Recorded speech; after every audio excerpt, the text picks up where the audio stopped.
Hello students, कैसे हैं आप सब। फाउंडेशन केमिस्ट्री क्लास में आपका मोस्ट वेलकम है। मैं हूं गालिब सर। तो इस लेक्चर में हम लोग बहुत ही मोस्ट इम्पोर्टेंट टॉपिक डील करने जा रहे हैं। एटॉमिक मास क्या होता है और इसी में हम लोग सीखेंगे मॉलिक्यूलर मास क्या होता है। फिर अगला लेक्चर में हम लोग मोलर मास को डिटेल में पढ़ेंगे। तो इस लेक्चर में एटॉमिक मास और मॉलिक्यूलर मास क्या होता है वो सीखेंगे और उसको हम लोग कैसे कैलकुलेट करेंगे वो चीज़ हम लोग सीखेंगे। तो स्टार्ट करते हैं हम लोग एटॉमिक मास क्या होता है। तो शुरुआत से अंत तक पूरा वीडियो को देखिएगा और मुझे पूरा विश्वास है एटॉमिक मास से रिलेटेड जो भी डाउट होगा आपका वो पूरा क्लियर हो जाएगा। तो स्टार्ट करते हैं हम लोग एटॉमिक मास क्या होता है।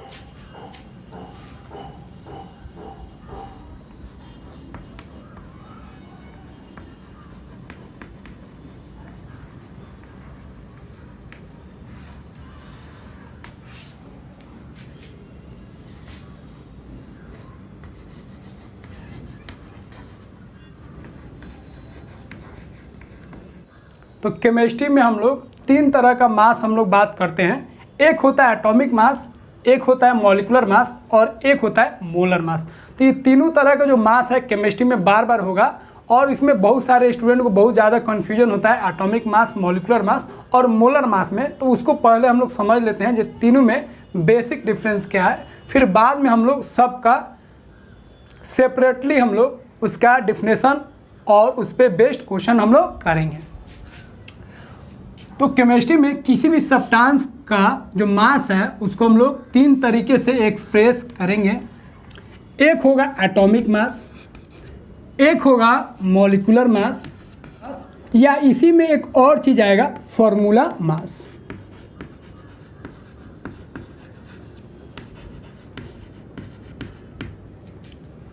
और एक आएगा मोलर मास।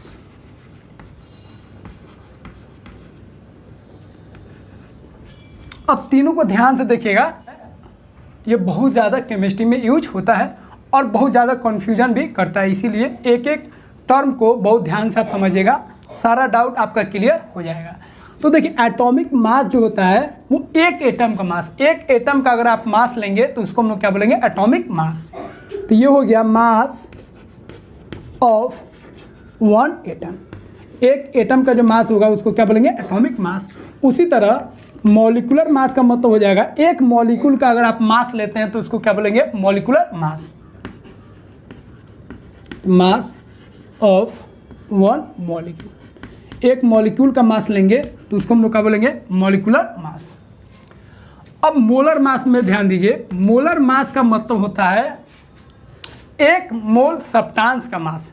एक मोल एटम लीजिए या एक मोल मॉलिक्यूल लीजिए या एक मोल आप फार्मूला यूनिट या उसी को बोलेंगे एक मोल आयन लीजिए, उसका जो मास आएगा उसको हम लोग बोलेंगे मोलर मास। तो मोलर मास का मतलब हो जाएगा मास ऑफ वन मोल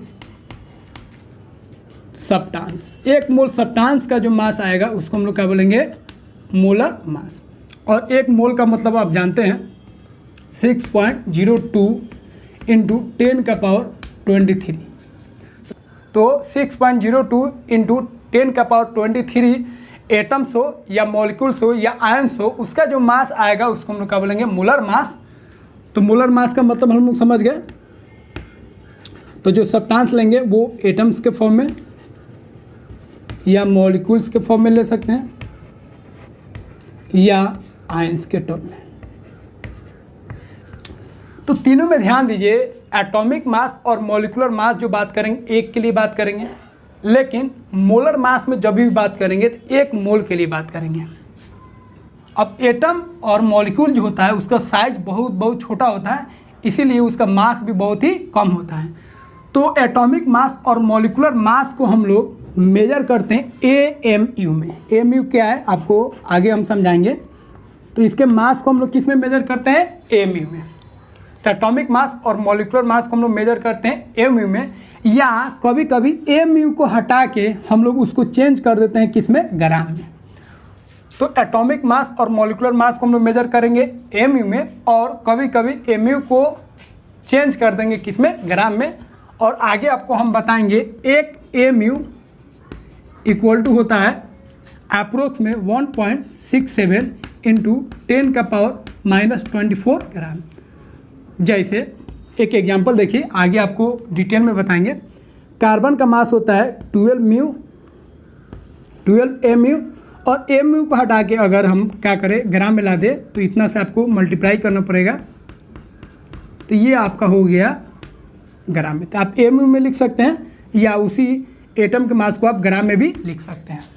तो एक चीज़ का ध्यान रखिएगा, एटॉमिक मास और मॉलिक्यूलर मास को हम लोग जनरली किस में मेजर करते हैं? mu में, क्योंकि ग्राम में एटॉमिक मास को याद करना हमारे लिए कॉन्वीनियंट नहीं है। लेकिन अगर उसको हम लोग mu में लिखेंगे और उसको याद करेंगे तो ये हमारे लिए क्या है? कॉन्वीनियंट है। इसीलिए एटॉमिक मास और मॉलिक्यूलर मास को जनरली हम लोग mu में लिखते हैं और ज़रूरत पड़ने पर उसको ग्राम में हम लोग चेंज कर लेते हैं।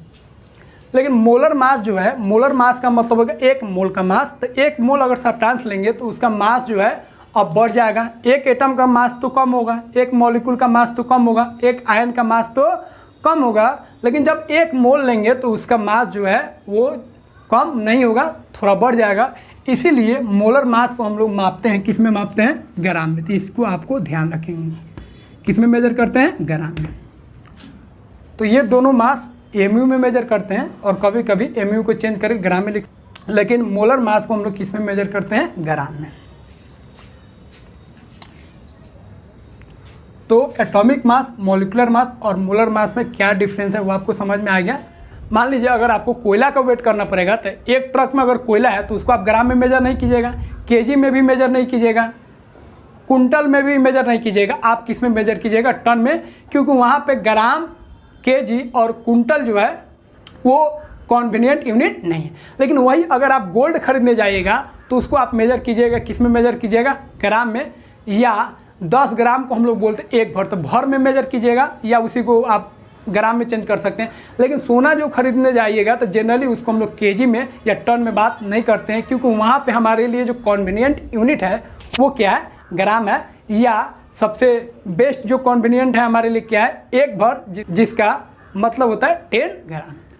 तो अपने कॉन्वीनियंट के हिसाब से हम लोग यूनिट यूज करते हैं। तो इस चीज़ को आप ध्यान रखें, तो इसको कॉपी कीजिए। फिर हम लोग समझते हैं mu का मतलब क्या होता है।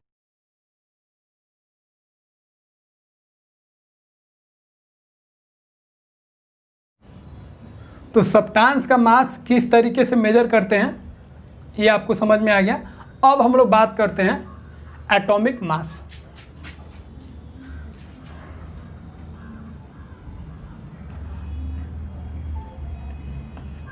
तो एटॉमिक मास का मतलब होता है mass of an atom is called its atomic mass. किसी भी एटम का जो मास होता है उसी को हम लोग क्या बोलते हैं? उसका एटॉमिक मास। इसको हम लोग मेजर करते हैं, it is measured in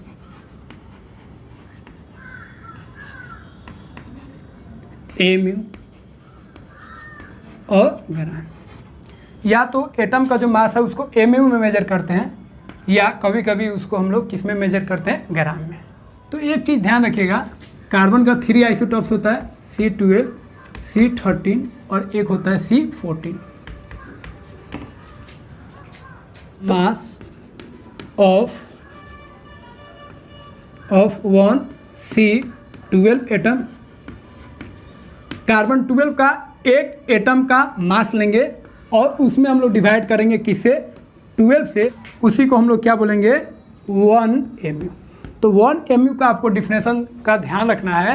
carbon 12 का एक एटम का मास लेंगे और उसमें हम लोग 12 से डिवाइड कर देंगे, वो जो मास आएगा उसी को हम लोग क्या बोलते हैं? 1 mu।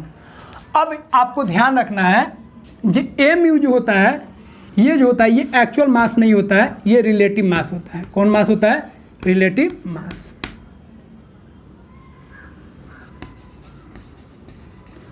और ग्राम जो होता है वो क्या होता है? Actual mass. इसको आपको एग्जांपल से हम समझाएंगे। तो 1 mu का मतलब समझ गए। इसी को लिख दिया जाता है 1/12 मास ऑफ 1C12 एटम। इसी को आप इस तरीके से भी लिख सकते हैं, कार्बन 12 का एक एटम का जो मास आएगा उसका 12वां भाग जो आएगा 1/12 पार्ट जो आएगा उसी को हम लोग बोलेंगे, क्या बोलेंगे, 1 mu। तो 1 mu का सिंपल मतलब आपको समझ में आ गया। अब mu में और ग्राम में क्या रिलेशन होता है उसको आपको आगे समझाएंगे, लेकिन यहाँ पे भी आपको समझा देते हैं। तो यहाँ पे कार्बन 12 का जब एक एटम लेंगे तो उसका मास आएगा 1.99 इंटू 10⁻⁻23 ग्राम। और कार्बन 12 का एक एटम का जो मास है उसमें अगर हम 12 से डिवाइड करेंगे तो उसी को हम लोग क्या बोलते हैं, 1 mu। तो 1 mu इक्वल टू आ जाएगा, जब इसमें डिवाइड करेंगे तो वो आएगा 1.67 इंटू 10⁻⁻24 ग्राम। अब ये जो वैल्यू आया अप्रोक्स में आया, तो 1 mu का मतलब हो जाएगा 1.67 इंटू 10⁻⁻24 ग्राम। इस चीज़ को आप ध्यान रखेंगे। तो फिर से रिपीट करते हैं, 1 mu का मतलब क्या होता है। कार्बन 12 के एक एटम का मास लेंगे और उसमें हम लोग 12 से 12 से जब डिवाइड करेंगे तो वो जो मास आएगा उसको हम लोग एज्यूम कर लेते हैं, मान लेते हैं, क्या मान लेते हैं, 1 mu। कार्बन 12 का मास कैसे निकाले तो आप आराम से निकाल सकते हैं। तो कार्बन 12 जो है उसमें 6 प्रोटॉन होगा और 6 क्या होगा, न्यूट्रॉन। और प्रोटॉन और न्यूट्रॉन का मास जो होता है नियरली सेम होता है। तो यहाँ पे 6 इसका कितना हो जाएगा, 12 यूनिट। तो 12 प्रोटॉन कर दीजिए या 12 न्यूट्रॉन कर दीजिए, तो 12। और प्रोटॉन का मास हम लोग जानते हैं 1.67 इंटू 10⁻⁻24 ग्राम। अब इसको सॉल्व करेंगे तो कितना आ जाएगा, 1.99 इंटू 10⁻⁻23 ग्राम। तो अब आपको समझ में आ गया एक mu का मतलब क्या होता है। अब देखिए mu हम लोग डिफाइन क्यों करते हैं। तो शुरुआत में हमारे पास कोई ऐसा डिवाइस नहीं था जिससे हम लोग एक एटम का मास को मेजर कर सकें, क्योंकि एटम जो होता है बहुत ही छोटा होता है और उसका मास भी बहुत कम होता है। इसीलिए उसके मास को मेजर करना हमारे लिए एक डिफ़िकल्ट टास्क है। तो पहले कोई डिवाइस भी अवेलेबल नहीं था।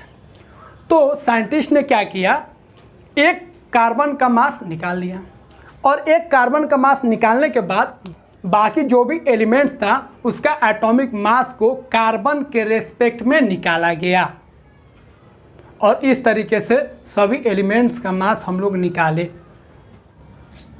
तो इस तरीके से कार्बन 12 का एक एटम लेंगे तो उसका म्यू में अगर बात करेंगे तो कितना मास आ जाएगा, 12 AMU इक्वल टू हो जाएगा मास ऑफ 1C12 एटम। तो एक कार्बन एटम का अगर मास लेंगे तो उसका मास कितना आ जाएगा, 12 mu। अब ये जो मास आया कार्बन का उसको हम लोग क्या बोलते हैं, रिलेटिव मास, क्योंकि ये हम लोग मान के निकाले, एज्यूम किए, इसीलिए इस मास को हम लोग क्या बोलेंगे, रिलेटिव मास। अब एक mu का मतलब आप समझ गए। अब एक mu हम लोग डिफाइन क्यों किए, हम लोग ग्राम में क्यों नहीं लाए, हम लोग मास को, एटॉमिक मास को हम लोग ग्राम में क्यों नहीं मेजर करते हैं, हम लोग mu में मेजर क्यों करते हैं। तो इसका आंसर ये है, दो चीज़ को आपको समझना पड़ेगा। एक, अगर हम लोग ग्राम में अगर मेजर करेंगे तो उसको याद रखना और उसको बार बार कैलकुलेशन में यूज करना हमारे लिए कॉन्वीनियंट नहीं है। टोटल अगर एटम्स देखिएगा तो 118 आएगा, फिर इसीलिए उसको ग्राम में यूज करना हमारे लिए कॉन्वीनियंट नहीं है। ये एक प्रॉब्लम है। दूसरा सबसे मेन प्रॉब्लम था, शुरुआत में हमारे पास कोई ऐसा डिवाइस नहीं था जिससे हम लोग किसी एक एटम्स का मास को हम लोग मेजर कर सकें। आज तो हमारे पास डिवाइस है जिससे हम लोग किसी भी एटम्स के मास को हम लोग मेजर कर सकते हैं, जिसको हम लोग बोलते हैं स्पेक्ट्रोमीटर। लेकिन पहले वैसा नहीं था, क्योंकि एटम जो होता है बहुत छोटा होता है और उसका मास जो होता है बहुत कम होता है। तो पहले एक डिफ़िकल्ट टास्क होता था एटम्स के मास को निकालना। तो साइंटिस्ट लोगों ने क्या किया, एक कार्बन का एटम जो है उसको निकाला और उसको एज्यूम कर लिया जो कार्बन 12 का एक एटम का जो मास होगा उसका जो 12वां भाग होगा, मतलब 12 से डिवाइड करेंगे, वो जो आएगा उसको हम लोग बोलेंगे 1 mu। और बाकी का जो मास है उसी के रिलेटिव हम लोग निकालेंगे। एक चीज़ का और ध्यान रखेंगे, अभी जो हम लोग स्टैंडर्ड एटम लिए हैं एटॉमिक मास को डिफाइन करने के लिए, mu को डिफाइन करने के लिए, वो किसको लिए? C12 को। लेकिन उससे पहले हम लोग जो स्टैंडर्ड लिए थे, किसको लिए थे? हाइड्रोजन को। फिर हम लोग स्टैंडर्ड बनाए किसको? ऑक्सीजन को। और अब जो हम लोग स्टैंडर्ड बनाए हैं वो किसको बनाए? C12।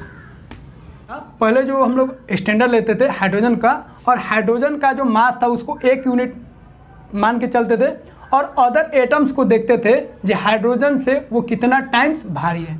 लेकिन बाद में हाइड्रोजन को हटा दिया गया क्योंकि हाइड्रोजन जो था वो फ्लेमेबल था, और जो भी अदर एटम्स का हम लोग मास निकालते थे हाइड्रोजन के रेस्पेक्ट में, वो इंटीजर में नहीं आता था, वो ज़्यादातर फ्रैक्शन में आता था, इसीलिए हाइड्रोजन को हटा दिए। फिर क्या लाए? ऑक्सीजन।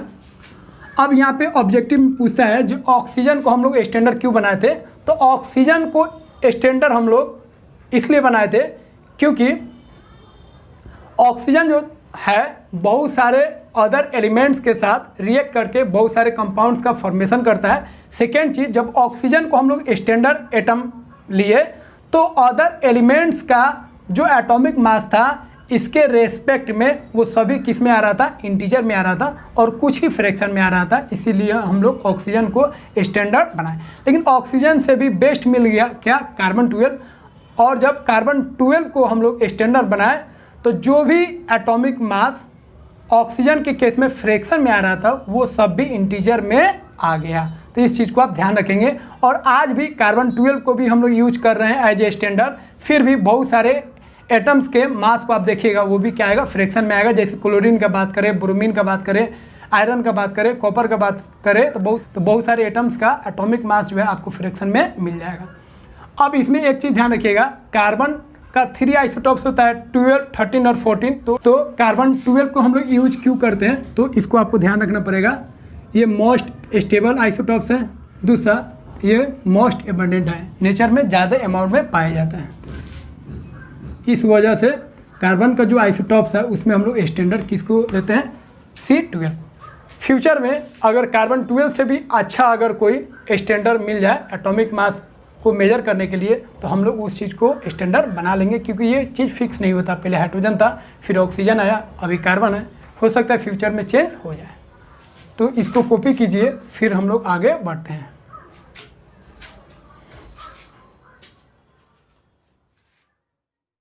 तो केमिस्ट्री के कॉन्सेप्ट में आपको एटॉमिक मास जो है वो पीछा नहीं छोड़ेगा। हर एक चैप्टर, हर एक टॉपिक्स में आपको एटॉमिक मास आएगा, इसीलिए 1 से 20 तक और कुछ इम्पोर्टेंट एलिमेंट्स के आपको एटॉमिक मास याद रखना पड़ेगा, वो बहुत काम का है। तो 1 से 20 तक आपको लिखवा देते हैं, फिर कुछ इम्पोर्टेंट एलिमेंट्स का जो एटॉमिक मास है उसको आपको लिखवा देते हैं, उसको आपको याद रखना पड़ेगा। और एटॉमिक मास से हम लोग मॉलिकुलर मास निकाल लेंगे, तो और उसी तरह हम लोग मोलर मास भी निकाल सकते हैं। तो मोलर मास हो या मॉलिकुलर मास हो, उसको निकालने के लिए आपको एटॉमिक मास का ज्ञान होना जरूरी है। इसलिए एटॉमिक मास आपका एक टेबल बना देते हैं, उस टेबल को आप लर्न कर लीजिए, याद कर लीजिए, और उस एटॉमिक मास को यूज करते हुए मोलर मास या आप मॉलिकुलर मास आसानी के साथ निकाल सकते हैं। तो 1 से लेके 20 तक जो एटॉमिक नंबर है उसका आपको एटॉमिक मास याद रखना है, एलिमेंट का सिंबल याद रखना है। तो ये आपका एटॉमिक नंबर हो गया, ये एलिमेंट्स का सिंबल है और ये इसका एटॉमिक मास है। 1 से 20 तक एक सिंपल ट्रिक आप यूज कर सकते हैं। ऐसे एलिमेंट्स जिनका एटॉमिक नंबर ऑड है उसका जो एटॉमिक मास होगा वो जो एटॉमिक नंबर है उसको 2 से मल्टीप्लाई करके 1 ऐड कर देंगे तो वही उसका हो जाएगा एटॉमिक मास। जैसे ऑड वाला बात करें अल्युमिनियम का, तो अल्युमिनियम का एटॉमिक मास निकालना है तो अल्युमिनियम का एटॉमिक नंबर कितना? 13 को 2 से मल्टीप्लाई करेंगे 26 और 1 ऐड करेंगे कितना होगा? 27। जब भी ऐड आएगा एटॉमिक नंबर को 2 से मल्टीप्लाई करके 1 आपको ऐड कर दीजिएगा तो वही होगा उसका एटॉमिक मास। अगर हम पोटेशियम की बात करेंगे तो इसका एटॉमिक नंबर 19 होता है, तो इसका एटॉमिक मास हो जाएगा 19 2 जा 38 और 1 ऐड कर देंगे तो कितना हो जाएगा? 39। तो अगर किसी एलिमेंट का एटॉमिक नंबर इवन होगा तो उस केस में उसका एटॉमिक मास जो होगा एटॉमिक नंबर को 2 से मल्टीप्लाई कर देंगे तो वही उसका हो जाएगा एटॉमिक मास। जैसे अगर मैग्नीशियम की बात करेंगे तो इसका एटॉमिक नंबर होता है 12, तो 12 को 2 से मल्टीप्लाई करेंगे तो 24, वही उसका हो जाएगा एटॉमिक मास। उसी तरह कैल्शियम का बात करेंगे तो कैल्शियम का एटॉमिक नंबर कितना होता है 20 और 20 को 2 से मल्टीप्लाई करेंगे तो कितना जाएगा 40, तो 40 उसका हो जाएगा एटॉमिक मास। एक चीज और ध्यान रखेंगे, जहाँ जहाँ स्टार लगा है वहाँ एक्सेप्शन है, मतलब वो और इवन रूल को फॉलो नहीं करता है। इस चीज को आप ध्यान रखेंगे, इसको कॉपी कीजिए, फिर हम लोग आगे बढ़ते हैं।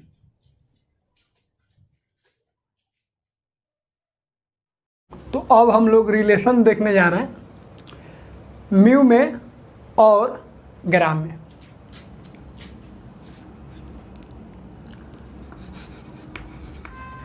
म्यू या उसी को बोलेंगे ए म्यू। तो म्यू और ग्राम में क्या रिलेशन है, तो हम लोग जानते हैं अगर 1 मोल कार्बन एटम्स लेंगे तो उसका जो मास आएगा कितना आएगा 12 ग्राम। तो मास ऑफ 6.02 इंटू 10 का power 23 carbon atoms equal to कितना होगा 12 ग्राम। अब ये वाला जो कार्बन लेंगे, कार्बन का आइसोटॉप्स लेंगे, कौन वाला 12 वाला, तो C12। तो इतना अगर कार्बन का एटम्स लेंगे तो उसका मास जो होगा, वेट जो होगा कितना होगा 12 ग्राम। अब एक का मास निकालिए, तो मास ऑफ 1 C12 एटम। अब एक कार्बन एटम का जो मास होगा वो कितना होगा 12/6.02 इंटू 10 का पावर 23 ग्राम। अब इसमें क्या कीजिए 1/12 से दोनों साइड डिवाइड कर दीजिए, तो 1/12 mass of 1 C12 atom equal to क्या हो जाएगा, इधर भी डिवाइड करेंगे तो 12 डिवाइडेड बाई 6.02 इंटू 10 का पावर 23, तो इधर 12 से डिवाइड किए तो इधर भी डिवाइड करेंगे, 1/12 ग्राम। अब ये 12 से 12 का हुआ कट गया। अब आप ध्यान दीजिए, कार्बन 12 का एक एटम का मास लेंगे और उसका 12 जो भाग आएगा उसको हम लोग क्या बोलते हैं 1 mu। तो इसको हम लोग लिख सकते हैं, इसको हम लोग क्या बोलेंगे 1 mu। तो 1 mu इक्वल टू, यहाँ पे देखिए ये और ये कैंसिल हो गया, कितना हो गया 1 डिवाइडेड बाई 6.022 इंटू 10 का पावर 23 ग्राम। तो ये आपको रिजल्ट जो है वो आपको ध्यान रखना है, वेरी वेरी इंपॉर्टेंट। तो 1 mu या इसी को बोलेंगे म्यू, तो 1 mu इक्वल टू हो जाएगा 1/6.02 इंटू 10 का पावर 23 ग्राम, या इसी को आप ऐसे भी लिख सकते हैं सिंपल में 1/Na ग्राम, और Na का मतलब क्या हो गया एवोगाड्रो नंबर। अब इसी को आप जब सिंप्लीफाई करेंगे तो आएगा 1.67 इंटू 10 का पावर -24 ग्राम 1 mu। लेकिन ये जो है ये अप्रोक्स में 1 में डिवाइड करेंगे तो इतना आएगा। तो ये आपको कहीं कहीं पुट करना है, लेकिन ज़्यादातर केस में आपको ये पुट करना है क्योंकि यहाँ से आपको रिजल्ट जो है बेस्ट आएगा, और ये जो वैल्यू है वो क्या है अप्रोक्स वाला है। तो ये रिजल्ट आपको ध्यान रखना है। तो इसी को उल्टा करके भी लिख सकते हैं 6.02 इंटू 10 का पावर 23 mu अगर लेते हैं तो कितना होगा आपका 1 ग्राम। तो 1 ग्राम में कितना mu होगा 6.022 इंटू 10 का पावर 23 mu। तो ये आपको ध्यान रखना है। ग्राम जो होगा लार्ज यूनिट होगा और mu जो होगा स्मॉल यूनिट होगा, इसको आपको ध्यान रखना है, ठीक है। तो mu जो है एटॉमिक मास या मॉलिकुलर मास को मेजर करने के लिए हम लोग mu का यूज करते हैं, क्योंकि mu जो होता है बहुत ही छोटा यूनिट होता है, लेकिन ग्राम जो होता है बहुत ही बड़ा यूनिट होता है। यहाँ पे आप रिलेशन यहाँ पे देख सकते हैं। तो यहाँ पे हम लोग रिलेशन फाइंड कर लिए mu में और किस में ग्राम में। तो इसको कॉपी कीजिए, फिर हम लोग आगे बढ़ते हैं। तो एटॉमिक मास से रिलेटेड कुछ इंपॉर्टेंट बात का हम लोग ध्यान रखेंगे।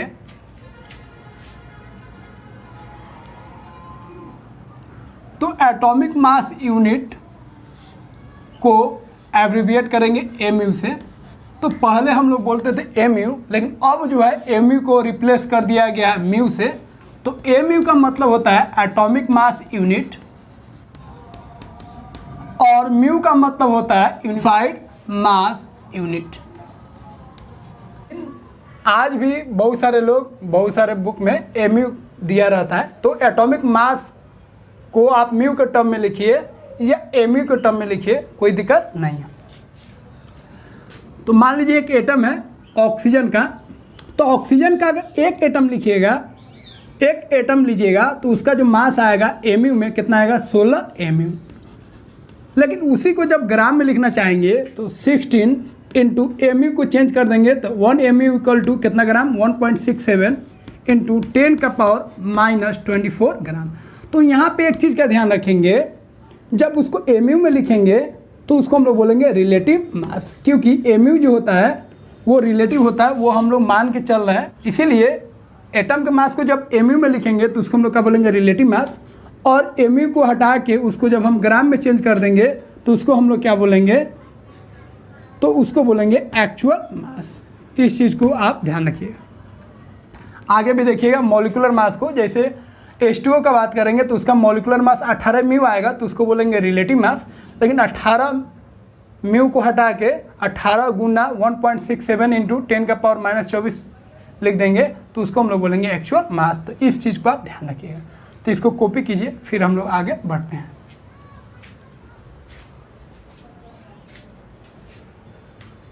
तो mu क्या है वो हम लोग सीख गए, एटॉमिक मास क्या होता है वो हम लोग सीख गए। अब किसी एटम्स का अगर मास को हम लोग mu में लिखते हैं तो उसका क्या मतलब होता है।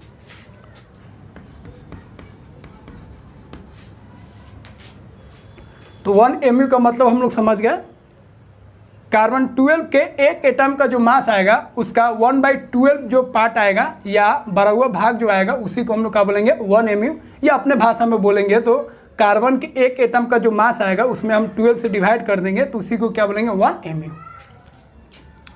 अब यहाँ पे 12 से मल्टीप्लाई कर देंगे तो 12 mu हो जाएगा किसका मास, मास ऑफ 1C12 एटम। एक कार्बन 12 एटम का मास कितना हो जाएगा 12। तो ये तो कार्बन का मास निकालिए। अगर हम बात करेंगे जो ऑक्सीजन का जो मास होता है एटॉमिक मास वो कितना होता है 16 mu। तो इसका मतलब क्या होता है, तो 16 mu का मतलब होता है 16 इंटू और 1 mu बराबर इतना आप लिख सकते हैं। तो ऑक्सीजन का एटॉमिक मास आया 16 mu।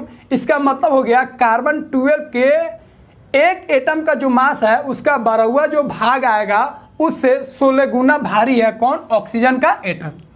उसी तरह अगर कैल्शियम का बात करेंगे तो कैल्शियम का एटॉमिक मास कितना होगा 40 mu, और इसको हम लोग लिख सकते हैं 40 इंटू कितना, तो कैल्शियम का जो मास है 40, उसका मतलब हो गया कार्बन के एक एटम का जो मास है उसका बढ़ा हुआ भाग जो होगा उससे 40 गुना भारी है कौन, कैल्शियम।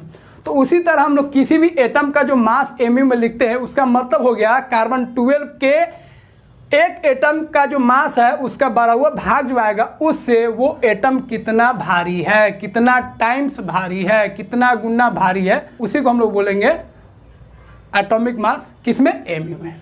तो इस तरीके से mu को हम लोग समझ सकते हैं। तो इसको कॉपी कीजिए, फिर हम लोग आगे बढ़ते हैं।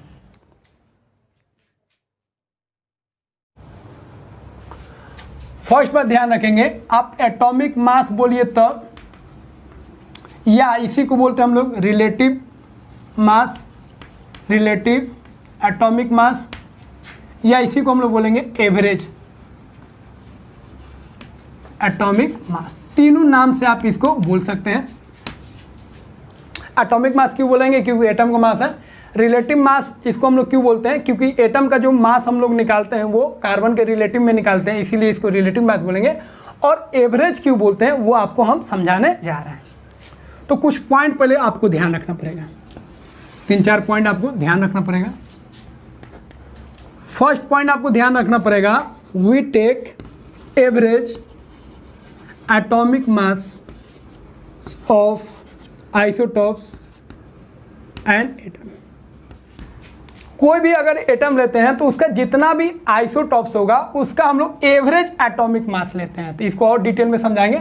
तो आपको ध्यान रखना पड़ेगा, किसी एटम का जो मास है उसका इंडिविजुअल मास नहीं होता, उसका जितना भी आइसोटॉप्स होता है। जैसे कार्बन का अगर बात करेंगे तो कार्बन का 3 आइसोटॉप्स है, C12, C13 और C14। इसका जो एवरेज मास आएगा उसी को हम लोग बोलेंगे एटॉमिक मास, या उसी को हम लोग बोलेंगे एवरेज एटॉमिक मास, या उसी को हम लोग बोलेंगे रिलेटिव एटॉमिक मास। तो आप ये ध्यान मत रखिएगा कि कार्बन का मतलब ये नहीं हो गया जो C12 का मास है, ये तीनों का एवरेज है। सेकेंड चीज ध्यान रखेंगे, we take approximate atomic mass. हम लोग जो एटॉमिक मास लेते हैं, जो जनरली हम लोग याद रखते हैं, जैसे हाइड्रोजन का 1, ऑक्सीजन का 16, कैल्शियम का 40, ये जो मास होता है वो एप्रोक्सीमेट होता है। जैसे अगर हाइड्रोजन का मास बात करेंगे, हाइड्रोजन का एक एटम का मास लेंगे तो वो आएगा 1.008 mu, लेकिन उसको हम लोग अप्रोक्स में कितना ले लेते हैं 1 mu। उसी तरह ऑक्सीजन का एक एटम लेंगे तो कितना आएगा 15.995, इतना mu आएगा। लेकिन जनरली हम लोग इसको किस में ले लेते हैं 16 mu, क्योंकि आप खुद देखिए ये वाला याद करना हमारे लिए आसान नहीं है, इसीलिए इसको अप्रोक्स कर देते हैं कितना 16 mu। तो फर्स्ट चीज़ आपको एवरेज एटॉमिक मास लिखते हैं। सेकेंड आपको ध्यान रखना पड़ेगा हम लोग एटम का अप्रोक्सीमेट मास लेते हैं। तीसरा आपको ध्यान रखना है एटॉमिक मास जो होता है उसका कोई यूनिट नहीं होता है, वो एक रिलेटिव मास होता है। Atomic mass that means mu has no units, it is relative mass. कौन मास होता है? रिलेटिव मास होता है। इस चीज़ को आपको ध्यान रखना है।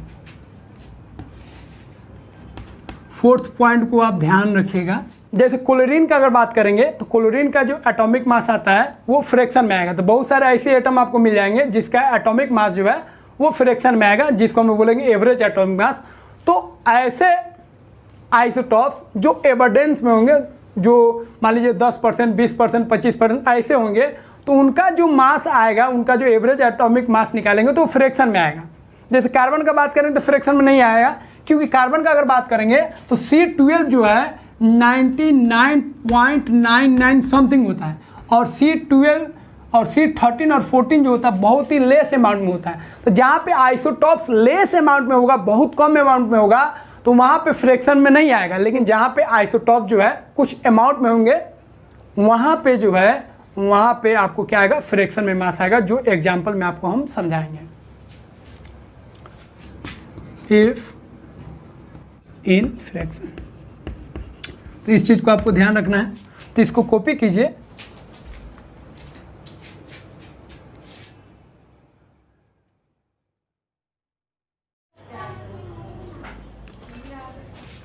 तो एटॉमिक मास हम लोग समझ गए, एक एटम का जो मास होगा उसको बोलेंगे एटॉमिक मास।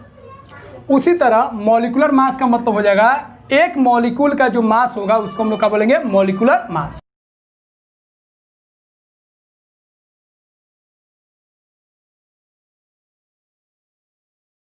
तो किसी भी कंपाउंड का जो एक मॉलिक्यूल होगा उसका जो मास आएगा उसी को हम लोग क्या बोलेंगे, मॉलिक्यूलर मास। अब कैसे निकालेंगे?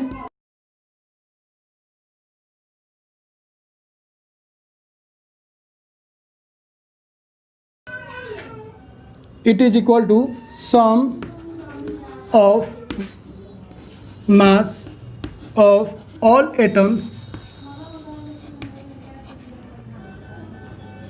इन ए मॉलिक्यूल। तो मॉलिक्यूलर मास अगर निकालना है किसी मॉलिक्यूल का, तो एक मॉलिक्यूल में जितना भी एटम्स होगा उसके सभी के मास को ऐड करेंगे, सम करेंगे, और वो जो आएगा उसी को हम लोग क्या बोलेंगे, मॉलिक्यूलर मास। जैसे एग्जांपल H2O का अगर मॉलिक्यूलर मास निकालना है, तो H2O का एक मॉलिक्यूल लिए और उसका हमको मॉलिक्यूलर मास निकालना है, तो क्या करेंगे, यहाँ पे हाइड्रोजन कितना है, 2 हाइड्रोजन है और 1 ऑक्सीजन है। अब 2 इंटू हाइड्रोजन का मास हम लोग जानते हैं 1, और ऑक्सीजन का मास हम लोग जानते हैं 16, तो इसको ऐड करेंगे कितना होगा 18, तो 18 म्यू हो जाएगा H2O का मॉलिक्यूलर मास। अगर मान लीजिए 2 मॉलिक्यूल H2O का लेते तो इसको भी आप उसी तरह बना सकते हैं, या तो डायरेक्ट कर लीजिए या तोड़ के भी आप बना सकते हैं। अब यहाँ पे हाइड्रोजन पहले 2 था, अब हाइड्रोजन कितना हो गया 4, तो 4 हाइड्रोजन, पहले ऑक्सीजन 1 था एक मॉलिक्यूल में, अब 2 मॉलिक्यूल H2O का लेंगे तो यहाँ पे आपका कितना हो जाएगा, ऑक्सीजन 2 ऑक्सीजन हो जाएगा। तो 4 इंटू हाइड्रोजन का एटॉमिक मास कितना होता है 1, 2 इंटू ऑक्सीजन का एटॉमिक मास कितना होता है 16, जब इसको ऐड करेंगे तो कितना हो जाएगा 36। तो इस तरीके से आप मॉलिक्यूलर मास निकाल सकते हैं। एक और एग्जांपल देखते हैं। अगर ग्लूकोज का निकालना हो तो यहाँ पे देखिए 6 कार्बन है, 12 हाइड्रोजन है, 6 ऑक्सीजन है। अब यहाँ पे देखिए एक कार्बन कितना होगा 12 प्लस 12 इंटू एक हाइड्रोजन कितना होगा 1 प्लस 6 इंटू एक ऑक्सीजन का कितना होगा 16। अब इसको ऐड करेंगे तो कितना आएगा 180 म्यू। तो ग्लूकोज का मॉलिक्यूलर मास कितना हो गया 180 म्यू। तो इस तरीके से आप निकाल सकते हैं। अगर 2 मॉलिक्यूल आता तो 2 से मल्टीप्लाई कर देते, 3 मॉलिक्यूल आता तो 3 से मल्टीप्लाई कर देते। तो इस चीज़ को आप ध्यान रखेंगे। एक और निकालते हैं शुगर का। शुगर की क्या होता है C12H22O11। तो इसका कितना होगा 12 कार्बन है, 22 हाइड्रोजन है और 11 ऑक्सीजन है। अब इसका 12 इंटू कार्बन का कितना होगा 12 प्लस 22 इंटू हाइड्रोजन का एटॉमिक मास कितना होगा 1 प्लस 11 इंटू ऑक्सीजन कितना होगा 16। अब इसको सॉल्व करेंगे तो 144, इसको सॉल्व करेंगे तो 22 और इसको सॉल्व करेंगे तो अब इसको ऐड करेंगे तो कितना आएगा 342 म्यू। तो शुगर का मॉलिक्यूलर मास कितना हो जाएगा 342 म्यू। तो इस तरीके से आप मॉलिक्यूलर मास निकाल सकते हैं। तो मेन आपको एटॉमिक मास याद रखना है। एटॉमिक मास याद रहेगा तो मॉलिक्यूलर मास आप निकाल सकते हैं। तो एक मॉलिक्यूल में जितना भी एटम्स होगा उस सभी एटम के मास को हम लोग ऐड करेंगे और उसी को हम लोग क्या बोलेंगे मॉलिक्यूलर मास। अब मॉलिक्यूलर मास में एक चीज़ याद रखिएगा, जिस तरह हम लोग एटॉमिक मास को बोलते थे रिलेटिव मास, क्योंकि हम लोग कार्बन के रेस्पेक्ट में अदर एटम्स के मास को हम लोग निकालते थे, इसीलिए ये मॉलिक्यूलर मास को भी हम लोग क्या बोलेंगे रिलेटिव मास। क्योंकि मॉलिक्यूलर मास जो आया वो किससे आया, एटॉमिक मास को ही इसमें यूज कर रहे हैं। एटॉमिक मास रिलेटिव है तो उससे जो मॉलिक्यूलर मास बना है वो भी क्या होगा रिलेटिव होगा। तो आपको ध्यान रखना है मॉलिक्यूलर मास जो होगा वो भी क्या होगा रिलेटिव मास होगा। और दूसरा चीज़ ध्यान रखना है एटॉमिक मास जो था वो एक्चुअल हम लोग नहीं लिख रहे थे, अप्रोक्स में लिख रहे थे। जैसे हाइड्रोजन का था 1.008 लेकिन हम लोग 1 म्यू मान रहे थे, उसी तरह मॉलिक्यूलर मास जो आएगा वो भी हम लोग किस में लिखते हैं अप्रोक्स में लिखते हैं। तो इस बात को आप ध्यान रखिएगा। तो इसको कॉपी कीजिए, फिर एक क्वेश्चन हम लोग करते हैं।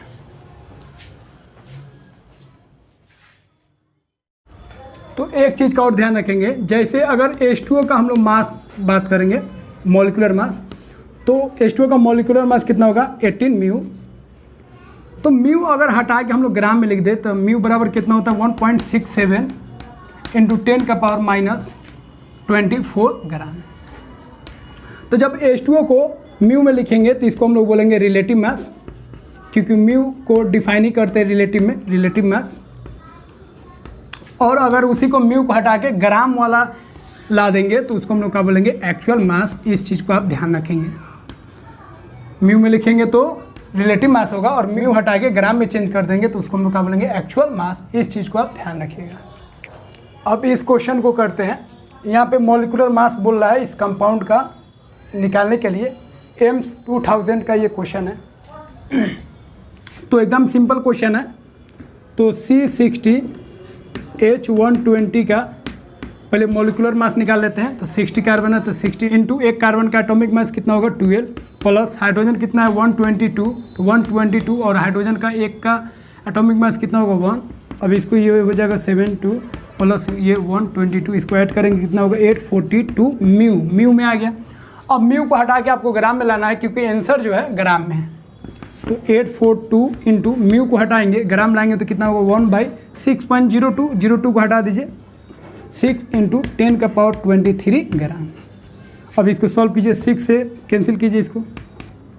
तो 6 1 जा 6, 6 4 जा 24, 6 3 जा ये हो जाएगा अप्रोक्स में इंटू 10 का पावर -23। अब डेसिमल को यहाँ पे शिफ्ट करेंगे 2 डिजिट इधर, तो 1.43 इंटू 10 का पावर कितना हो जाएगा -21 ग्राम। तो आपका जो आंसर है वो क्या हो जाएगा ये होगा। तो ये आपका हो गया आंसर। तो इस तरीके से आप क्वेश्चन को सॉल्व कर सकते हैं। तो बहुत ही सिंपल क्वेश्चन था। इसका आपको मॉलिक्यूलर मास निकाल देना है। म्यू में आएगा, म्यू को हटा के ग्राम ला देंगे तो वो आपका हो जाएगा आंसर। और ग्राम में लिखते हैं तो उसी को हम लोग क्या बोलते हैं एक्चुअल मास।